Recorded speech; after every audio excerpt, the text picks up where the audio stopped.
దేశవ్యాప్తంగా కూడా కొంత ఆందోళనకరమైనటువంటి పరిస్థితి నెలకొంటోంది. మొదటిసారిగా కొన్ని వేలాది మంది విద్యార్థులు నిన్న పార్లమెంటు ముట్టడికి రావడం, ఇవాళ నేరుగా ప్రతిపక్ష నేత రాహుల్ గాంధీ కావచ్చు, కాంగ్రెస్ పార్టీకి సంబంధించిన అగ్రనాయకులు, ఎంపీలు ప్రధాని నివాసం దగ్గర ఆందోళన చేయడం, ఇలాంటి పరిణామాలన్నిటితో ఢిల్లీలో ప్రస్తుతం ఎలాంటి సిచ్యువేషన్ నెలకొనుంది? ఇదంతా కాక్రోచ్ ఉద్యమ నేపథ్యమే అనుకోవాలా, లేకపోతే నీట్ పరిస్థితి వల్ల ఏర్పడిందా? సో ప్రస్తుతం పరిస్థితి ఏంటి అసలుకి ఢిల్లీలో? శ్రీహరి, మొత్తానికైతే ఢిల్లీలో పరిస్థితి కొంత ఉద్రిక్తంగానే ఉంది. ఒకవైపున జంతర్ మంతర్లో సిజేపీ ధర్నా, మరోవైపు పార్లమెంటు వేదికగా ప్రతిపక్షాలు కూడా విరుచుకుపడుతున్నాయి.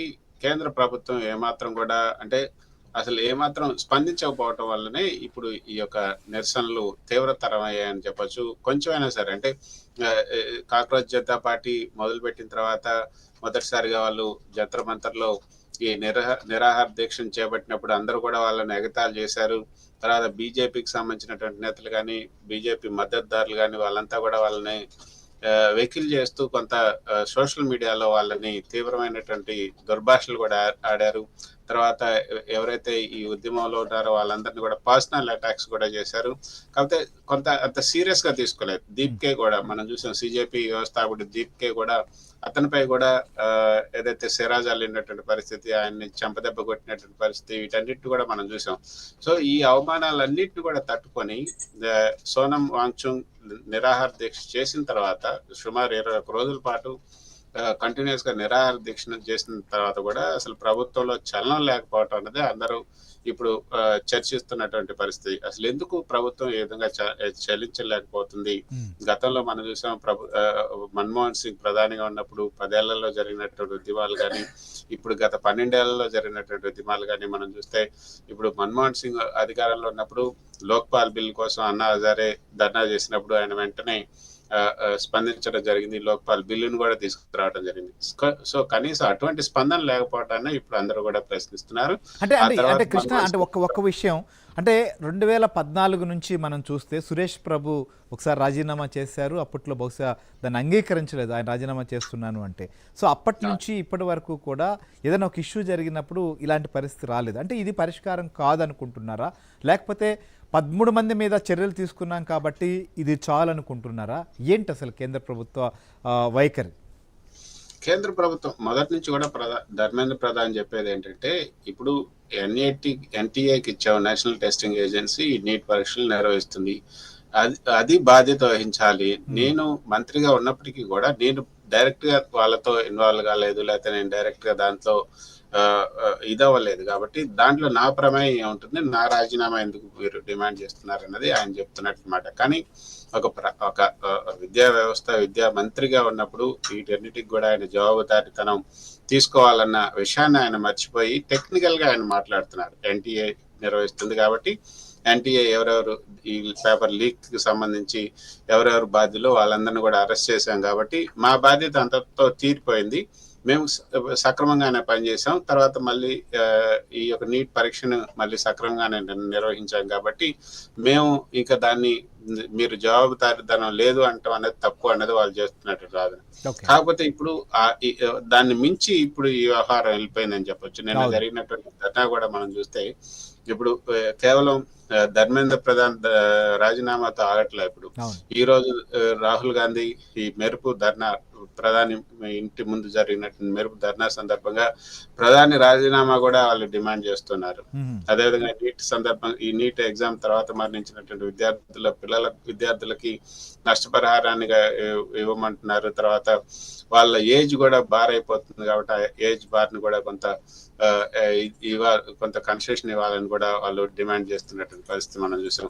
సో నిన్న ఈ రోజు జరిగినటువంటి పరిణామాలు, నిన్న ఢిల్లీలో సిజేపీ ఆధ్వర్యంలో జరిగిన చలో పార్లమెంట్ ఆందోళన కానీ, తర్వాత ఈ రోజు జరుగుతున్నటువంటి పరిణామాలు కానీ, ఇవన్నీ కూడా ఒక విద్యా వ్యవస్థ తర్వాత ప్రజాస్వామ్య నిరసనల కోణంలో కనుక చూస్తే ఈ రెండు కూడా అత్యంత ప్రాధాన్యతను సంతరించుకున్నాయని చెప్పొచ్చు.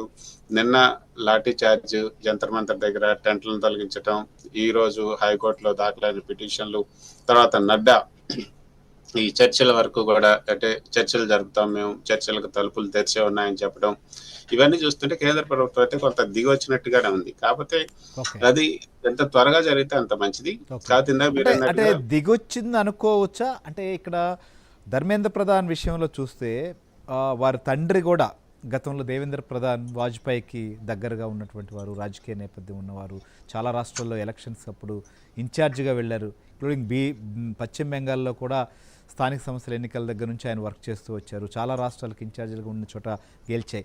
వీటన్నిటి వల్ల ఏమన్నా ఆలోచిస్తున్నారు? ఈయన కీలకమైనటువంటి నాయకుడు కాబట్టి వీరిని తప్పిస్తే ఏదన్నా అంటే దీని ప్రభావం మిగిలినటువంటి నాయకులపైన పడుతుందని ఆ కోణంలో ఏమన్నా ఆలోచిస్తున్నారా?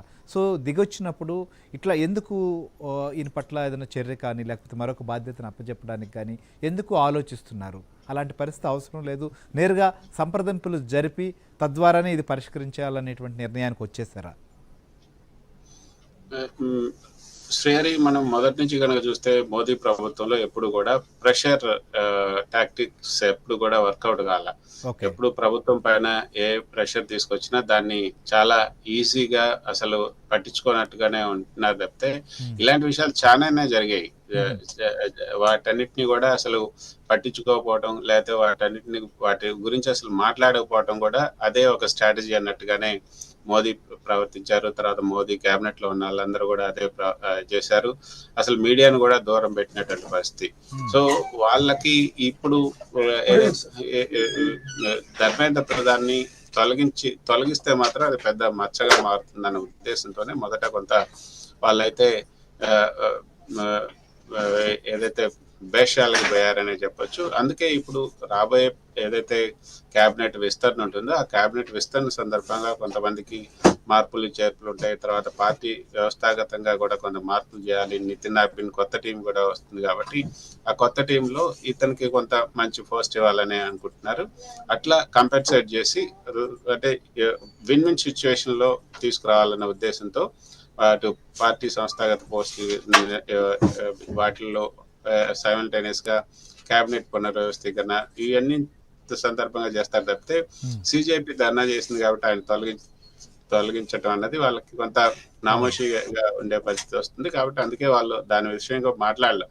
ప్రధాని మోదీ కూడా దాదాపు 2 నెలలుగా ఈ వ్యవహారం జరుగుతున్నప్పుడు కూడా మోదీ ఈ రోజు ఎన్డీఏ ఎంపీల భేటీ సందర్భంగా మాట్లాడారు తప్పితే దీని గురించి ఆయన మాట్లాడలే. మిగతా ఎంపీలు కానీ లేకపోతే మంత్రులు కానీ ఎవరు కూడా మాట్లాడలే. కనీసం ధర్మేంద్ర ప్రధాన్ కూడా కేవలం ఒక నేషనల్ పేపర్ కి, నేషనల్ టీవీకి మాత్రం ఇంటర్వ్యూ ఇచ్చి ఏదో కొంత వివరణ ఇచ్చినట్లుగా ఆయన చెప్పారు. అందులో కూడా తన తప్పేమీ లేదన్నట్లుగానే చెప్పారు తప్పితే ఇప్పుడు ఏంటంటే ఇప్పుడు ఒక పక్క పార్లమెంట్ సమావేశాలు జరుగుతున్నాయి, మరో పక్క ఇప్పుడు ఈ రోజు మనం చూసాం మళ్ళీ రైతులంతా కూడా ఇటు పంజాబ్ నుంచి, హర్యానా నుంచి మళ్ళీ ఢిల్లీ ముట్టడికి ఈ రోజు రైతులు కూడా బయలుదేరినటువంటి పరిస్థితి.